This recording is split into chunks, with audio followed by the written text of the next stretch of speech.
오늘도 참으로 좋은 날입니다. 본문 말씀은 잠언 27장 14절에서 27절이고요. 제목은 철이 철을 날카롭게 하듯입니다. 사람은 사람과의 관계 속에서 살아갈 뿐만 아니라 자신에게 맡겨진 일, 노동을 하면서 살아가는 존재입니다. 그래서 하나님께서는 아담을 창조하실 때 홀로 있는 것을 좋게 여기지 않으시고 하와를 창조하여 함께 있게 하셨을 뿐만 아니라 그들에게 땅을 보호하고 경작하는 일, 노동을 주신 것입니다. 오늘 본문은 사람들 사이의 관계에 대한 말씀과 자신이 해야 할 일에 대한 지혜의 말씀들이 기록되어 있습니다. 먼저 사람들과의 관계를 봅시다. 사람들과의 관계에 있어서는 두 가지 교훈을 얻을 수 있습니다. 첫째, 다른 사람을 있는 그대로 인정해 주어야 합니다. 15절에 보면 다투는 여자는 비 오는 날에 이어 떨어지는 물방울 같다고 했습니다. 고대 사회에서는 남성 중심으로 글이 기록되었기에 남자보다 여자의 문제점을 과도하게 지적하고 있습니다. 사실은 다투는 여자만 있는 것이 아니고 다투는 남자도 있습니다. 아무튼 다투는 사람은 비 오는 날에 떨어지는 물방울 같다는 것입니다. 이것이 무슨 뜻입니까? 한 방울씩 떨어지는 낙숫물이 돌을 파이게 하듯이 다투는 사람과 함께 있는 것은 영혼에 깊은 상처를 남긴다는 뜻입니다. 왜 다투는 것일까요? 상대방이 나와 다르다는 것을 용납하지 못하기 때문입니다. 다른 것은 틀린 것이 아닙니다. 우리는 누군가를 나와 같아지게 하려는 경향을 가지고 있습니다. 나와 같아지지 않으면 불편하기 때문입니다.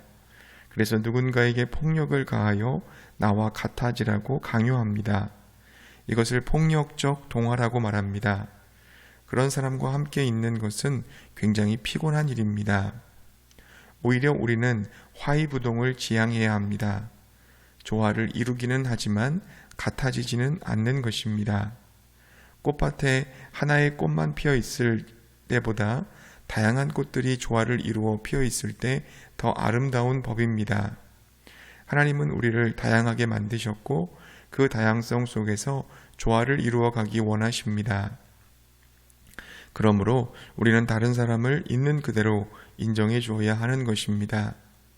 만약 그렇지 않고 자꾸 자기와 같아지게 만들려고 한다면 그는 바람을 숨길 수 없고 손으로 미끄러운 기름을 움켜잡을 수 없듯이 제어할 수 없는 사람이 되고 말 것입니다. 그로 인하여 야기되는 상처 또한 감추어지지 않고 삶의 온 영역으로 퍼져나가는 비극을 경험하게 될 것입니다. 사랑하는 성도님들, 사람은 각자 저마다의 모습으로 살아갑니다. 너는 왜 나와 같지 않니? 너는 왜 나처럼 생각하지 않니? 이런 마음이 다툼을 일으킵니다. 다른 사람을 있는 그대로 인정해 주시기 바랍니다. 나와 다름을 수용하고 용납하는 넉넉한 사람이 되시기 바랍니다. 둘째, 다른 사람을 통해 나를 비추어 봐야 합니다. 17절에 철이 철을 날카롭게 하는 것 같이 사람이 그의 친구의 얼굴을 빛나게 한다고 했습니다. 철과 철이 서로 영향을 미치듯이 사람도 친구와 사귀며 부대끼는 과정을 통해 예리해지고 빛나게 된다는 말입니다. 인간은 단독자로서 나만의 인생을 내가 살아내야 하지만 또한 누군가와 더불어 사는 연대성을 가지고 살아가야 합니다. 나의 생에 대하여 내가 책임져야 하지만 또한 누군가와 그 책임을 나누기도 해야 한다는 것입니다.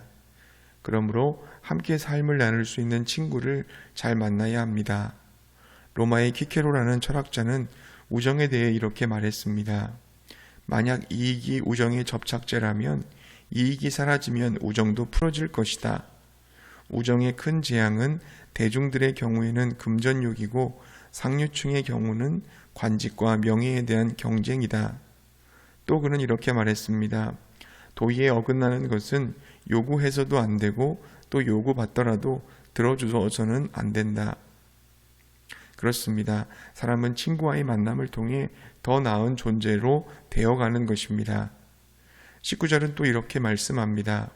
물에 비치면 얼굴이 서로 같은 것 같이 사람의 마음도 서로 비치느니라. 물에 나의 얼굴을 비추어 보듯이 다른 사람을 통해 나를 비추어 보라는 것입니다. 누군가를 만난다는 것은 그 사람을 거울 삼아 나 자신을 돌아보는 것을 의미합니다.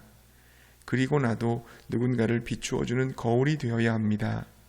내가 거울이 되려면 나 스스로를 맑고 깨끗하게 닦아야 할 것입니다. 누가복음 5장에 보면 베드로가 예수님을 만난 후에 자신의 죄인됨을 발견하고 예수님께 자신을 떠나시라고 말합니다. 베드로는 예수님이라는 거울을 통해 자신의 참 모습을 보게 된 것입니다. 맑음 앞에 설 때 내가 누군지 보입니다. 맑고 넓은 세계 앞에 설 때 회개가 나오고 내 마음이 새로워집니다. 그분이 바로 예수님이십니다.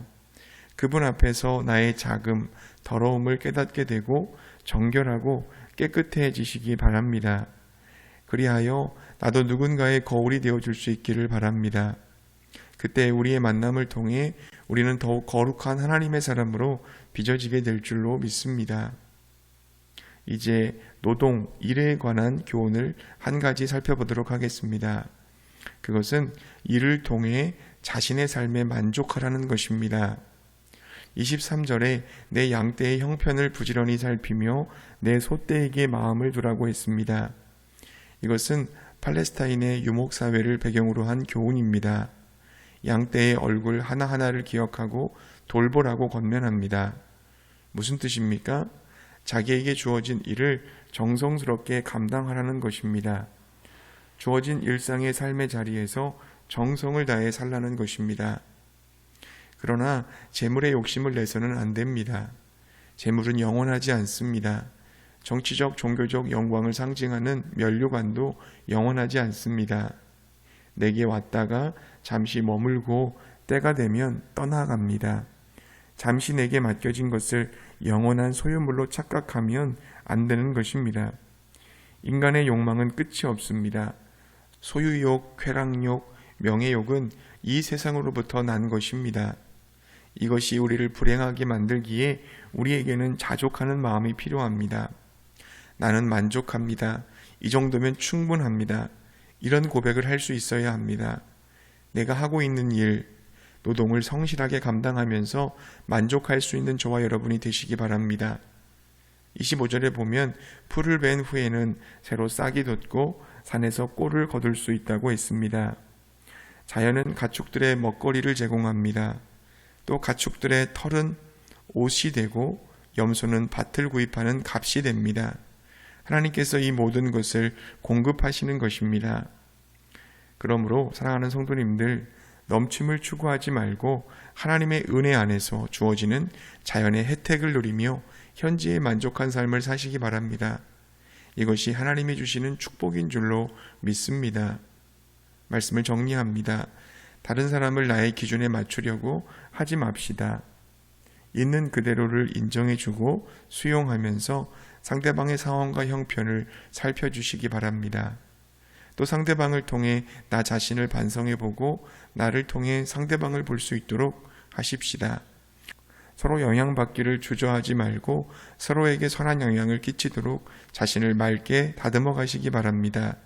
그리고 나에게 주어진 일, 정성을 다해 성실하게, 진실하게 감당함으로 만족하시기 바랍니다.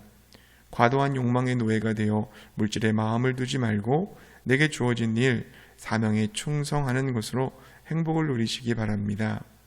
나와 타인과의 관계, 나와 일과의 관계를 바르게 세워나가는 지혜로운 사람들이 다 되시기를 축복합니다.